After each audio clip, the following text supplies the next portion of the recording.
नमस्कार दोस्तों, उषा की आवाज चैनल में आप सभी का स्वागत है। हमारी आज की कहानी है दामाद जी।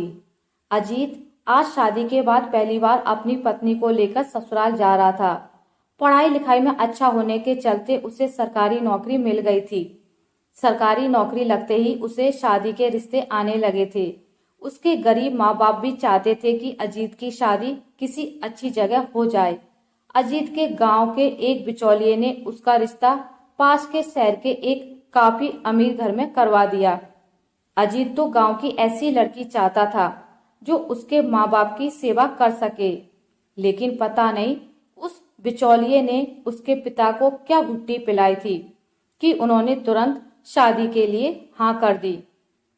सगाई होते ही लड़की वाले तुरंत शादी करने की कहने लगे और अजीत के पिताजी ने तुरंत ही शादी की हाँ भर दी। शादी से पहले अजीत को इतना भी मौका नहीं मिला था कि वह अपनी होने वाली पत्नी से बात कर सके। अजीत की मां ने उसकी बात को भांप लिया था और उन्होंने अजीत के पिता से कहा भी कि अजीत को अपनी होने वाली पत्नी को देख तो लेने दो। लेकिन उसके पिता ने कहा कि शादी के बाद खूब जी भर के देख लेगा। खैर, शादी हो गई और अजीत को दहेज में बहुत कुछ मिला। लड़की वाले तो अजीत को कार भी दे रहे थे, लेकिन अजीत ने मना कर दिया कि वह दहेज लेने के खिलाफ है। लेकिन उसके पिताजी के कहने पर वह मान गया। शादी वाली रात को ही अजीत को कुछ कुछ समझ में आने लगा था, क्योंकि उसकी नई नई पत्नी बनी शिवांगी ने ना तो उसके माता पिता की ही इज्जत की थी और ना ही उसने अजीत को अपने पास फटकने दिया था।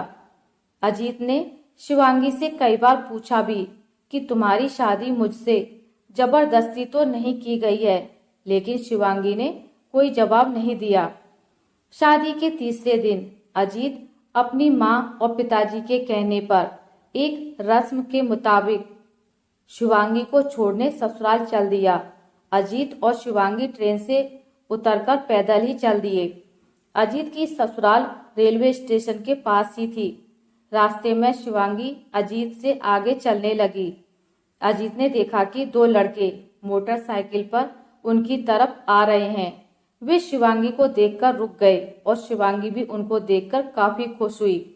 अजीत जब तक शिवांगी के पास पहुंचा तब तक वे दोनों लड़के उसकी तरफ देखते हुए चले गए। शिवांगी के चेहरे पर खुशी झलक रही थी। अजीत के पास आने पर शिवांगी ने अजीत को उन लड़कों के बारे में कुछ नहीं बताया और अजीत ने भी नहीं पूछा। अजीत अपनी ससुराल पहुंचा। वहां पर सब लोग केवल शिवांगी को देखकर खुश हुए और अजीत की तरफ किसी ने ध्यान भी नहीं दिया। शिवांगी की मां उसे लेकर अंदर चली गई और अजीत बाहर बरामदे में खड़ा रहा। अंदर से उसके ससुर और दोनों साले बाहर आए। अजीत के ससुर ने पास ही रखी कुर्सी की तरफ इशारा किया और बोले, अरे खड़े क्यों हो, बैठ जाओ। अजीत चुपचाप बैठ गया। उसे वहां का माहौल कुछ ठीक नहीं लगा। अजीत के सालों ने तो उसकी तरफ ध्यान भी नहीं दिया था। शाम होने को थी और अंधेरा धीरे धीरे बढ़ रहा था। अजीत को एक कमरे में ठहरा दिया। अजीत थोड़ा लेट गया और उसकी आंख लग गई। नीचे से शोर सुनकर अजीत की आंख खुली तो उसने देखा कि अंधेरा हो चुका था और रात के 9 बज चुके थे। अजीत खड़ा हुआ और उसने मुंह धोया। उसको हैरानी हो रही थी कि किसी ने उससे चाय तक की नहीं पूछी थी। अजीत उसे अपना वहम समझकर भूलने की कोशिश कर रहा था, लेकिन दिमाग तो उसके पास भी था, इसलिए वह अपने ही विचारों में खोया हुआ था। अब नीचे से जोर जोर से हंसने की आवाज आ रही थी। अजीत के ससुर शायद किसी से बात कर रहे थे। अजीत ने नीचे झांका तो देखा कि उसके ससुर और 2-3 लोग बरामदे में महफिल लगाए शराब पी रहे थे। अजीत के ससुर बहुत शराब पी चुके थे, इसलिए वे अब होश में नहीं थे। वे बोले, देखा मेरी अक्ल का कमाल, मैंने अपनी बिगड़ैल बेटी की शादी कैसे एक गरीब लड़के से करवा दी, वरना आप लोग तो कह रहे थे कि इस बिगड़ी लड़की से कौन शादी करेगा। इतना कहकर वे जोर से हंसे और बाकी बैठे दोनों लोगों ने भी उनका साथ दिया और उनकी इस बात का समर्थन किया। अजीत के पैरों के नीचे से जैसे जमीन खिसक गई। तभी अजीत की सास आई और उसके ससुर के कान में कुछ बोली, जिसको सुनकर वे तुरंत अंदर गए। अब अजीत को समझ आ गया था कि उसके ससुर ने ही अपना रौब दिखाकर उसके पिताजी को डराया होगा और उसकी शादी शिवांगी से कर दी होगी। तभी उसके पिताजी उसकी शादी में उसके सवालों के जवाब नहीं दे रहे थे। अजीत का सिर चकरा रहा था। वह तुरंत नीचे उतरा और अंदर कमरे के दरवाजे पर पहुंचा। अजीत ने अंदर देखा कि शिवांगी एक कोने में नीचे ही बैठी है और उसके ससुर उसके पास खड़े उसे डांट रहे हैं। उन्होंने कहा कि अब वह किसके साथ अपना मुंह काला करा आई। अजीत को तो कुछ भी समझ नहीं आ रहा था। ऐसा लगता था कि उसकी शादी किसी बिगड़ैल लड़की से करा दी गई है और उसका परिवार भी सामाजिक नहीं है। तभी उसकी सास ने शिवांगी के बाल पकड़े और उसको मारने लगी। शिवांगी बिल्कुल चुप थी और वह अपनी पिटाई का भी बिल्कुल विरोध नहीं कर रही थी। शिवांगी की माँ उसे रोते हुए मारे जा रही थी। तभी पता नहीं अजीत को क्या सूझा कि वह अंदर पहुंचा और अपनी सास से शिवांगी को मारने को मना किया। अजीत को अंदर आया देख सास ससुर घबरा गए। ससुर को तो नशा भी उतर गया था। वे समझ गए कि अजीत ने सब सुन लिया है। अजीत के ससुर अब कुर्सी पर बैठकर रो रहे थे। उसकी सास का भी बुरा हाल था।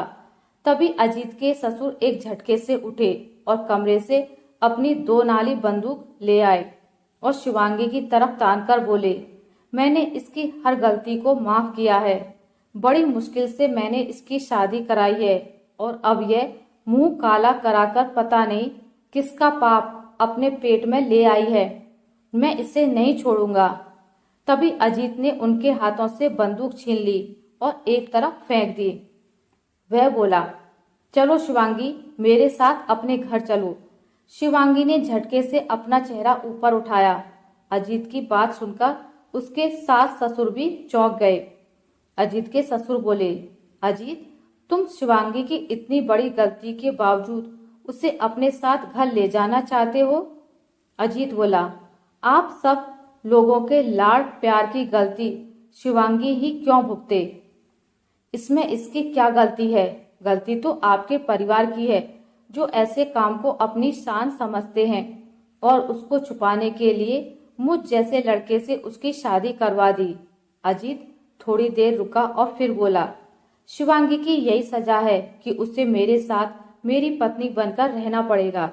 यह सुनकर उसके ससुर ने उसके पैर पकड़ लिए, लेकिन अजीत ने उन्हें उठाया और शिवांगी का हाथ पकड़कर घर से बाहर निकल गया।